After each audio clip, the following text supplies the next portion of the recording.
আল্লাহ তাআলা সূরা জুম্মা যে কারণে নাজিল করেছিলেন সে কারণটি হলো আল্লাহ তাআলা ইহুদিদের সাবত বা শনিবারের পরিবর্তে মুসলমানদেরকে জুম্মা দান করেছেন।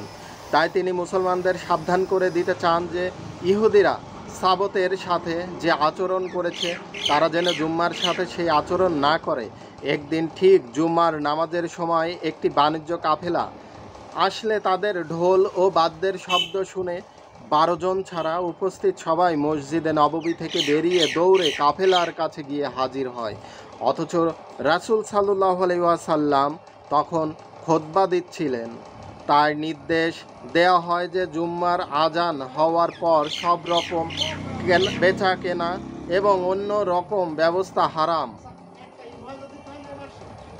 ইমানদারদের কাজ হলো এ সময় সব কাজ বন্ধ রেখে আল্লাহর রিজিকের দিকে ধাবিত হবে। তাদের নামাজ শেষ হওয়ার পর নিজেদের কারবার চালানোর জন্য পৃথিবীর সর্বত্র ছড়িয়ে পড়ার অধিকার অবশ্যই তাদের আছে। জুম্মার হুকুম আহকাম সম্পর্কিত এ রুকুটিকে একটি স্বতন্ত্র সূরাও বানানো যেত, কিংবা অন্য কোনো সূরার অন্তর্ভুক্ত করা যেতে পারত, কিন্তু তা না করে এখানে যেসব আয়াতে ইহুদিদেরকে তাদের মর্মান্তিক পরিণতি সম্পর্কে